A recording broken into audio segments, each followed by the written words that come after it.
Hello दोस्तों। Ozempic या semaglutide या मुंजारो, ये जब इंजेक्शन हम यूज करते हैं तो इसके साथ सबसे बड़ा प्रॉब्लम कई लोग को जो देखने को मिलता है कि चेहरा मुरझा जाता है, लटक जाता है, ज़्यादा स्किन आपकी ढीली पड़ जाती है, जिसकी वजह से प्रीमैच्योरली व्यक्ति बूढ़ा दिखने लगता है। और ये एक कॉस्मेटिक प्रॉब्लम होता है जो काफ़ी लोग को देखने को मिलता है। आज हम बात करेंगे कौन कौन सी फूड्स या कौन कौन सी ऐसी हैबिट्स हैं जो ओजेम्पिक फेसिस के होने के चांस को बढ़ाती है, क्योंकि ये हर व्यक्ति में देखने को नहीं मिलता है, लेकिन कुछ ऐसी प्रॉब्लम्स हैं और हैबिट्स हैं जो इस प्रॉब्लम को बढ़ाती है। डिस्कस करने का पर्पज ये है कि इन चीज़ों को यदि आप अवॉइड करेंगे तो ओजेम्पिक फेसिस के होने के चांस को कुछ हद तक कम कर सकते हैं और इस इंपॉर्टेंट कॉस्मेटिक प्रॉब्लम से अपने आप को बचा सकते हैं। टॉपिक पर जाने से पहले जो लोग हमारे चैनल पर नए हैं उन्हें रिक्वेस्ट करूंगा कि चैनल को सब्सक्राइब करें। हमारे चैनल का पर्पज है हेल्थ एजुकेशन के द्वारा लोग को हेल्दी बनाना। हमारे एनालिसिस में बताती है कि इस चैनल को देखने वाले 80% लोगों ने अभी तक चैनल को सब्सक्राइब नहीं किया है। यदि आप थोड़ा सा समय निकाल के चैनल को सब्सक्राइब करते हैं तो ये वीडियोस को बूस्ट करने में और दूसरे लोगों तक ये हेल्थ मैसेज पहुंचाने में मदद कर सकता है। इससे आपकी और दूसरे लोगों की हेल्थ की बेनिफिट हो सकती है और उनको मदद मिल सकती है। इस टॉपिक के दौरान कुछ इंटरेस्टिंग साइंटिफिक फैक्ट्स, कुछ प्रैक्टिकल यूटिलिटी की बातें, कुछ हमारे एक्सपीरियंस और फाइनल वर्डिक्ट भी आपको बताऊंगा, इसलिए बने रहिए हमारे साथ एंड तक। चलिए शुरू करते हैं हमारे साथ ये हेल्थ का सफर।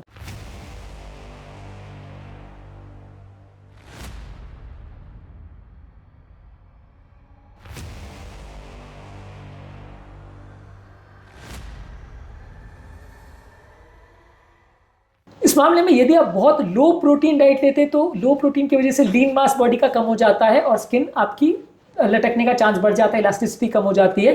यदि आप बहुत लो प्रोटीन डाइट ले रहे हो तो स्किन के खराब होने का चांस ज़्यादा है, क्योंकि स्किन का अमीनो एसिड लेवल्स कम हो जाता है। तो आपको कोशिश ये करनी है कि ज़्यादा हाई प्रोटीन वाला डाइट लीजिए। अगर आप अपने वेजिटेरियन या नॉन वेजिटेरियन जो भी सोर्स से आप प्रोटीन ले रहे हो उसको कम लेते हैं तो आपको प्रॉब्लम होती है। कई लोग क्या है, बहुत ज़्यादा अपने पनीर को और अंडे को अवॉइड करते हैं। कई लोग सिर्फ सलाद, सूप्स और फ्रूट्स पे ही जीते हैं, जिससे प्रोटीन लेवल्स कम हो जाता है। कई लोग फूड फैट्स फॉलो करते हैं जिसमें जूस ओनली डाइट लेते हैं। अब ऐसी चीज़ों में प्रोटीन्स बहुत कम होता है, जिसकी वजह से चेहरे का प्रोटीन कम हो जाता है और इसकी वजह से चेहरे के लटकने का चांस बढ़ जाता है। आपको कोशिश ये करनी है कि दिन भर में एटलीस्ट 60 ग्राम्स यानी 1 ग्राम पर केजी बॉडी वेट प्रोटीन लीजिए। यानी कि अगर 60 किलो का व्यक्ति तो 60 ग्राम प्रोटीन पर डे लेना है। जो भी हाई प्रोटीन वाली चीज़ें हैं उनको ज़्यादा लेनी है। वेजिटेरियन नॉन वेजिटेरियन सोर्सेज के हिसाब से जो भी आपके यहाँ अवेलेबल है वो सारे प्रोटीन सोर्सेज आपको फॉलो करने हैं। इस मामले में दाल, पनीर, स्प्राउट्स, अंकुरित चीज़ें, सोयाबीन, अंडे है, फिश है, मीट है, ये सारी चीज़ें आपको खानी है। इससे आपका प्रोटीन लेवल्स मेंटेन रहेगा।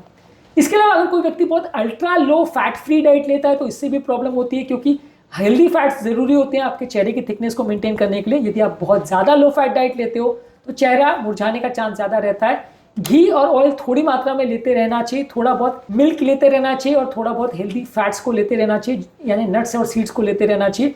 टोटली यदि आप फैट फ्री डाइट पे जाओगे तो इससे आपका ओजेम्पिक फेसिस होने का चांस बढ़ जाता है। 1 से 2 चम्मच ऑलिव ऑयल, नट्स, सीड्स, घी, ये सारी चीज़ों को आपको डेली बेस पे लेना चाहिए। इससे ओजेम्पिक फेसिस होने का चांस थोड़ा कम हो जाता है। इसके अलावा यदि कोई स्टार्वेशन डाइट या रैपिड कैलोरी रिडक्शन में जाता है तो उसको प्रॉब्लम होती है। यदि आप न्यूट्रिशन का ध्यान दिए बिना बहुत ज़्यादा लंबे फास्ट करते हो, दिन भर में 800 कैलोरी से भी अगर कम खाते हो, बहुत ज़्यादा एक्सटेंसिव डाइट रिस्ट्रिक्शन करते हो, तो इससे आपको ओजेम्पिक फेसिस होने का चांस ज़्यादा मिलेगा। ग्रेजुअल वेट लॉस करिए और हफ्ते में आधा किलो पर वीक यानी महीने में 2 से 3 किलो वेट लॉस को टारगेट करिए। यदि बहुत जल्दबाजी के चक्कर में आप महीने में अगर 5-10 किलो वेट लॉस का अगर करना चाहते हो तो इससे आपको थोड़ा नुकसान हो सकता है। थोड़ा स्लो वेट लॉस करेंगे तो ओजेम्पिक फेसिस होने का चांस थोड़ा कम हो जाएगा। इसके अलावा हाई शुगर और मैदे वाली चीज़ें और चावल वाली चीज़ें खाते हैं तो इससे आपको प्रॉब्लम ज़्यादा होगी। बेकरी के प्रोडक्ट्स को पूरी तरह बंद कर दीजिए। मीठे ड्रिंक्स और वाइट ब्रेड की चीज़ों को पूरी तरह बंद कर दीजिए। बहुत ज़्यादा चाय, कॉफ़ी, शुगर वाली ड्रिंक्स भी मत लीजिए। ये ज़्यादा शुगर जब आप लेते हैं तो स्किन के टिश्यू के साथ वो ग्लाइकेशन करता है, जिससे कोलेजन और इलास्टिन डैमेज होता है और स्किन लटक जाती है। इसलिए शुगर वाले स्नैक्स को लेने के बदले कॉम्प्लेक्स कार्बोहाइड्रेट, दालें, ब्राउन राइस लीजिए और फ्रूट्स लीजिए। ये कंपेरेटिवली आपकी ओवरऑल स्किन की इलास्टिसिटी को मेंटेन करने में मदद करेगा। इसके अलावा बहुत कम पानी पीने से भी स्किन लटक सकती है। इस मामले में यदि आप बहुत ज़्यादा चाय, कॉफ़ी लेते हैं, अल्कोहल लेते हैं और पानी कम लेते हैं या पेशाब बढ़ाने वाली कोई दवा लेते हैं तो इससे भी चेहरे के मुरझाने का चांस होता है। दिन भर में एटलीस्ट आपको कोशिश करनी है कि 2.5 से 3 लीटर पानी पीना है और स्किन को हाइड्रेट करने वाले फ्रूट्स या फूड प्रोडक्ट जैसे खीरा और तरबूज को भी ज़्यादा मात्रा में लेना है। इससे आपकी स्किन की और बॉडी की हाइड्रेशन को मेंटेन करने में मदद मिलेगी। इसके अलावा कोई व्यक्ति अगर ज़्यादा मात्रा में स्मोकिंग करता है और अल्कोहल लेता है तो वो आपके स्किन के कोलाजन फाइबर्स को डिस्ट्रॉय करते हैं, जिसकी वजह से आपकी रक्त नलियाँ भी सिकुड़ जाती है और स्किन डिस्ट्रॉय होती है और ओजेम्पिक फेसिस का चांस बढ़ जाता है। तो स्मोकिंग, अल्कोहल को पूरी तरह बंद करना है। अगर आपकी नींद कॉम्प्रोमाइज है तो इससे भी आपका कोलाजन रिपेयर कॉम्प्रोमाइज होता है, ग्रोथ हार्मोन सिक्रीशन कॉम्प्रोमाइज होता है, इससे भी ओजेम्पिक फेसिस का चांस बढ़ता है। यदि स्ट्रेस हार्मोन बहुत ज़्यादा बढ़ रहे हैं और कॉर्टिसोल बहुत ज़्यादा अगर बॉडी में बन रहा है तो इससे भी ओजेम्पिक फेसिस होने का चांस बढ़ सकता है। तो लेट नाइट स्लीप और इनकंसिस्टेंट स्लीप नहीं होनी चाहिए, 7 से 8 घंटे की अच्छी क्वालिटी की नींद होना जरूरी है, नहीं तो ओजेम्पिक फेसिस का चांस बढ़ जाएगा। इसके अलावा अगर कोई व्यक्ति स्ट्रेंथ ट्रेनिंग नहीं करता और जिम वगैरह नहीं करता तो इससे भी प्रॉब्लम होती है। हफ्ते में आपको 5 से 6 दिन एक्सरसाइज करना और एटलीस्ट 3 दिन स्ट्रेंथ ट्रेनिंग करनी है, मसल बिल्डिंग भी करनी है, ज़्यादा प्रोटीन खाना है। यदि मसल ज़्यादा लॉस होगा तो ओजेम्पिक फेसिस होने का चांस बढ़ जाएगा, तो मसल लॉस ज़्यादा होने नहीं देना है, जिम करना है। इसके अलावा बहुत ज़्यादा मात्रा में प्रोसेस फूड और पैकेज फूड्स आप लेते हैं तो उसमें सोडियम प्रिजर्वेटिव्स और ट्रांस फैट्स होते हैं जो कि स्किन की टेक्सचर को खराब करते हैं। इस मामले में सूप्स, चिप्स, सॉसेजेस और प्रोसेस चीज़, ये सारी चीज़ों को आप लेते हैं तो आपके ओवरऑल स्किन को खराब करता है। घर पर बना हुआ होल फूड वाला खाना ही आपको खाना है, हेल्दी खाना ही खाना है, यह आपकी स्किन के टेक्सचर को मेंटेन करने में मदद करेगा। इसके अलावा अल्ट्रा वायलेट रेज का अगर आपकी बॉडी में अगर एक्सपोजर हो रहा है तो ये आपकी बॉडी के कोलाजन और इलास्टिन को ब्रेक करता है, इससे वेट लॉस और सन डैमेज होने का चांस ज़्यादा रहता है। इसलिए बिना सनस्क्रीन के बहुत ज़्यादा देर तक धूप में नहीं रहे, और अगर धूप में जा रहे हैं तो सन प्रोटेक्शन फैक्टर 30+ हो ऐसा सनस्क्रीन लोशन को जरूर प्रयोग करें, नहीं तो चेहरे के मुरझाने का चांस बढ़ जाएगा। तो ओवरऑल कौन कौन सी ऐसी प्रॉब्लम्स है जिसकी वजह से आपका ओजेम्पिक फेसिस का चांस बढ़ता है? इसमें लो प्रोटीन डाइट यानी कोलाजन और मसल लॉस इससे ज़्यादा होता है, तो इसको आपको नहीं लेना, हाई प्रोटीन डाइट लेना है। पूरी तरह से फैट फ्री डाइट आप लेते हैं तो स्किन ड्राई और वॉल्यूम लॉस ज़्यादा मिलता है, तो इसलिए आपको ऑयल ज़्यादा लेना है और हेल्दी फैट्स ज़्यादा लेना है। क्रैश डाइटिंग करते हैं तो इससे रैपिड फैट और मसल लॉस होता है, इससे ओजेम्पिक फेसिस का चांस बढ़ जाता है। मैदा और शुगर वाली चीज़ें और रिफाइंड कार्बोहाइड्रेट ज़्यादा लेते हैं तो इससे कोलाजन में ग्लाइकेशन होता है। स्वीट्स पेस्ट्रीज से ज़्यादा प्रॉब्लम होती है, ज़्यादातर बेकरी प्रोडक्ट से प्रॉब्लम होती है, तो बेकरी प्रोडक्ट्स को पूरी तरह बंद करना है।